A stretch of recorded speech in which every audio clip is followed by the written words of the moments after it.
عبداللہ ابن جعفر رضی اللہ تعالیٰ عنہ دی فرمائی چکل زما والد سے محترم حضرت جعفر رضی اللہ تعالیٰ عنہ شہید شو،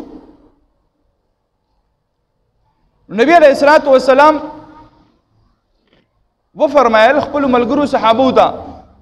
چې د حضرت جعفر رضی الله تعالی عنہ د کور والو د پاره د ډوډۍ تنظیم وکړي، هغه له روټۍ ولېږئ، هغه په دې مشقت او تکلیف کې ما چوي چې تاسو دې وخورئ. او دلته زموږ خلکو پر لت والی په دوه قدمه کې به کوري او رو په دې انتظار بناسي چې ورېږه مونږ کس مړلی او بهي هغه بیلدګر مولوي صاحب خبره وه داسې نر سړی پکار دی چې مړ شي چې دا د غوښې بګي. نو خیراتونه ځای کوو چې بیا کم ځای کې به ښه درون خیرات.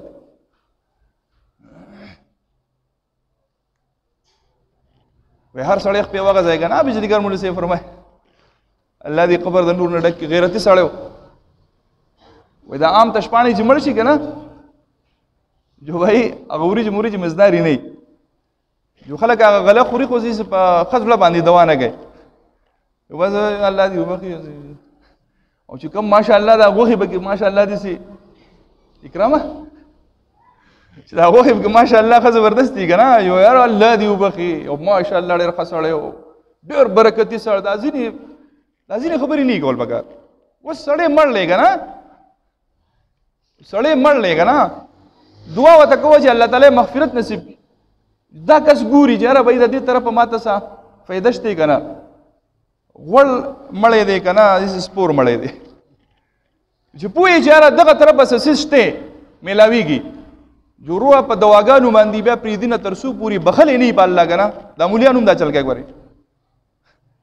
د مولیانو خو به سخت دشمن یم چې دا سړی نه دا زموږ په ځین خاطر دی.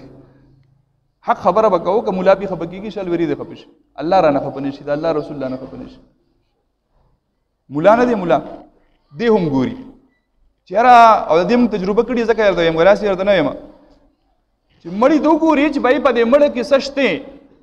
یا د جومات انتظامیه ده یا جومات کې چې کوم دی ځای دی بھائی بیا مې سبا د جومات ته وباسي لرې کوي مې یا پټه ګوټه به نه راکوي څه پیسې میسې به نه راکوي جو دی بیا چې کوم دی رو بیا لګوي. الله دې وبخي چې ډېر ښه سړی و او خدای پاک دې د خورو سره وبخي او رو دی به 3 ورځې مستقل حاضر به مې هلته او دی به په جنازه کې ماشاءالله نر نر کېږي تکنه تکنه به کېږي هر ملا وایي زه جنازه کوم او قبر ته به هم ځي د قبر په غاړه باندې به رکوګانې هم وایي هر څه به کوي او بیا د هر مانځه نه بعد دعا هم کېږي هلکه دعا ولو کوي چې خدای پاک عاجز یې وبخي ډېر ښه سړی و او الله دې د هغه عاجز یې هغه کوم صفات دي دا دې خدای په دې بچو کې پیدا کړي. څه صفات به وبکي یعنې چې څه غوټه موټه به یې ورکوله نو چې هغه صفات په دې بچو کې هم پیدا شي او چې کوم